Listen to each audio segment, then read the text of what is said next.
Every person who says yes to God will one day face a moment that decides everything. This moment does not look big on the outside. It does not come with thunder or bright light.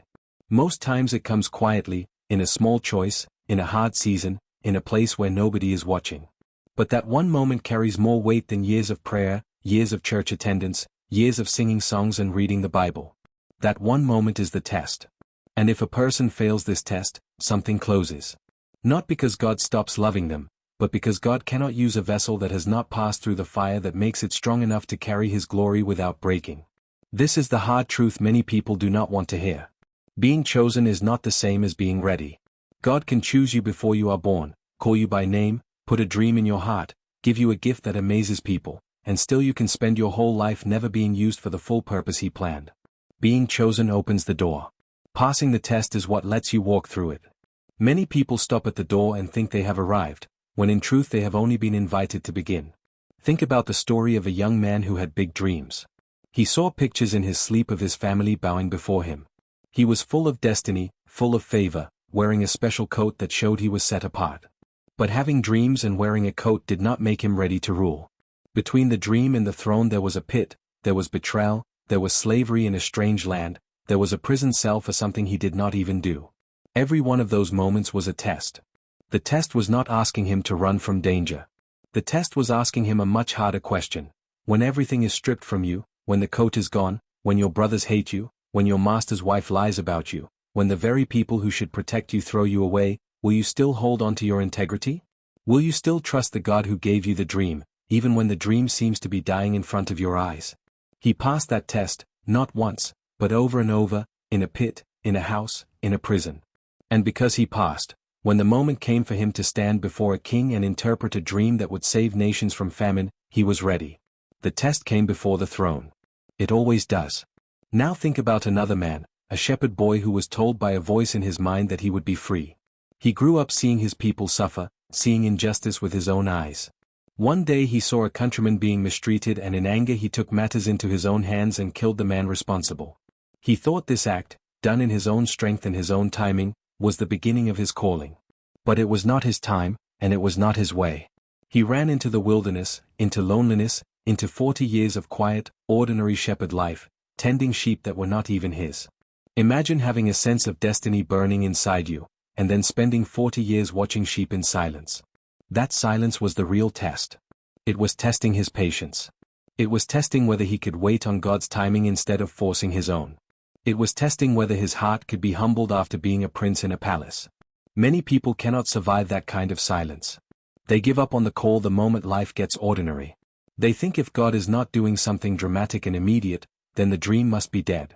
But it was in that quiet wilderness season, tending sheep, that he was shaped into someone gentle enough, patient enough, and humble enough to lead an entire nation later. The wilderness was not a delay. It was the classroom. There is also the story of a father who was asked to give up the one thing that meant everything to him, the son he waited decades to have. He had already waited years and years for a promise to be fulfilled, and now he was asked to place that same promise on an altar. This was not a test about whether he loved God with words. It was a test about whether God was truly first, above every gift God himself had given. Many people love the gifts of God more than they love God.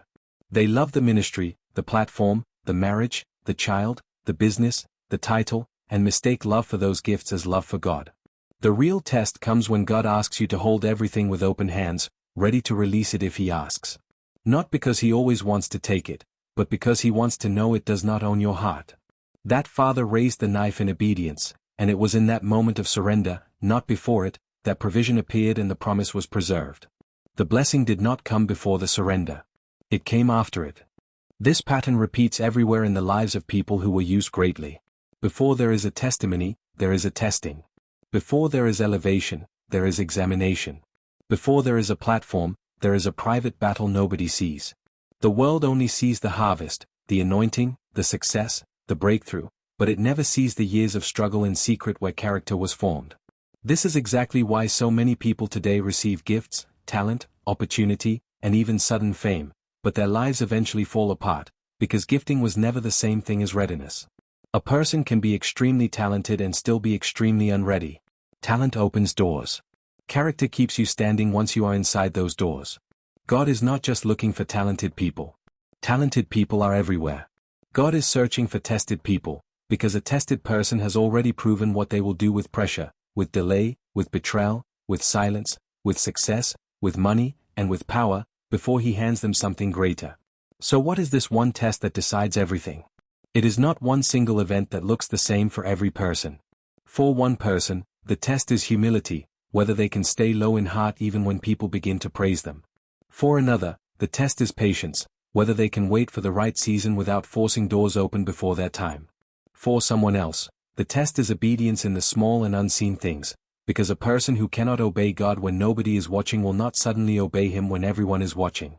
For another, the test is integrity in secret, whether they will still choose what is right when doing wrong would never be discovered. For many, the test is faithfulness in a small place, because before anyone is trusted with much, they are first trusted with little. If you cannot be faithful over one small assignment, one small group of people, one small season of obscurity, then greater responsibility only becomes a bigger stage to fail on, not a bigger opportunity to shine. There is also the test of offense.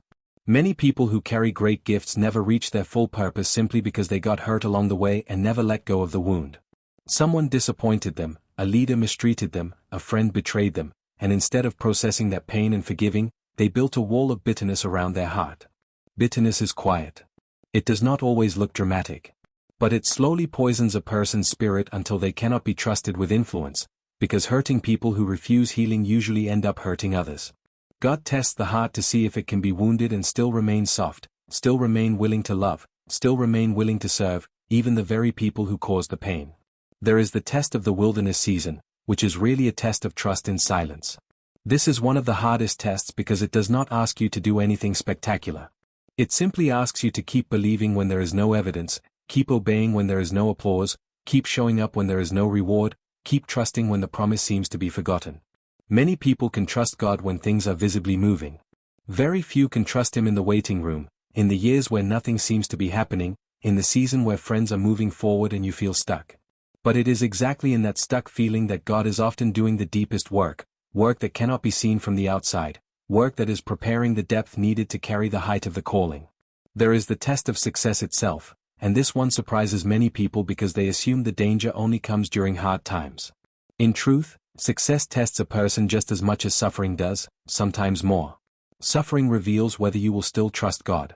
Success reveals whether you will still need Him.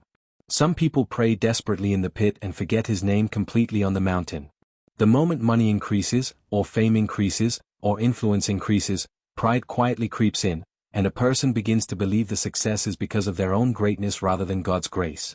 This is why many people who were humble and faithful in obscurity change completely once they gain a platform. The platform did not create pride. The platform simply revealed pride that was already there, hidden, waiting for opportunity to show itself. Failing this test does not always look like an obvious moral collapse. Sometimes failing looks like giving up quietly.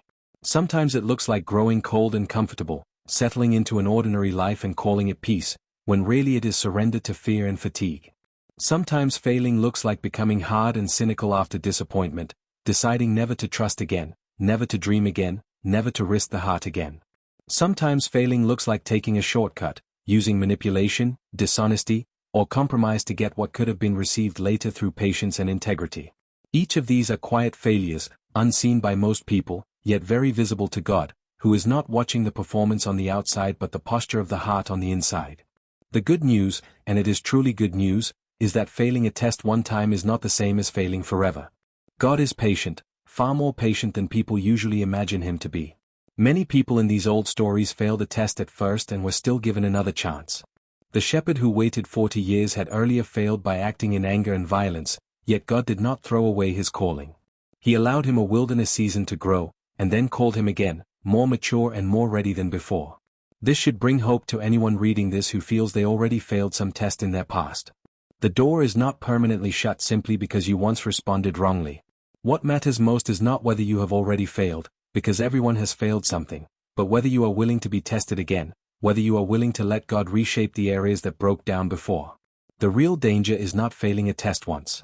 The real danger is refusing to learn from it, refusing to let God change the heart issue underneath the failure, and instead repeating the same pattern again and again while blaming everyone else for the outcome. A person who keeps failing the same test over and over because they refuse to examine their own heart eventually becomes someone God cannot risk using, not because God is cruel, but because using an unready vessel to carry something powerful often ends up hurting the very people that vessel was meant to help. Imagine handing something powerful, like fire, to someone who has not learned self-control. It would not bless people. It would burn them. This is why God sometimes delays using someone, even someone gifted, even someone sincere, because He is protecting both that person and the people they will one day serve. If you feel like you might be in a test right now, there are simple signs to notice. If everything around you feels unusually quiet, if doors that used to open are suddenly closed, if you feel forgotten while others seem to move ahead of you, if you are being provoked by people or situations that would normally make you react badly, if you are being asked to wait far longer than feels comfortable, these are often the marks of a season of testing. The temptation in these seasons is to interpret silence as rejection, delay as failure, and difficulty as punishment. But very often silence is training, delay is protection, and difficulty is preparation. The question is never really about the circumstance. The question is always about your response to the circumstance.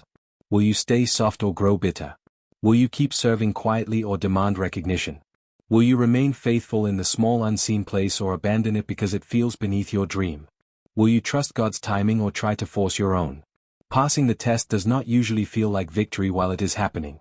It often feels like exhaustion, like confusion, like being tempted daily to quit. Passing simply means choosing, again and again, in small moments that nobody applauds, to remain faithful, humble, patient, honest, and trusting, even when it costs you something. It is choosing integrity when a lie would be easier. It is choosing forgiveness when bitterness feels justified. It is choosing to keep showing up in obscurity when recognition is nowhere in sight. It is choosing to hold your gifts, your relationships, and your future with open hands before God rather than clenched fists of control. None of this is glamorous. Most of it happens far away from any stage, any crowd, any applause. But this is exactly the kind of life that eventually becomes trustworthy enough to carry something greater.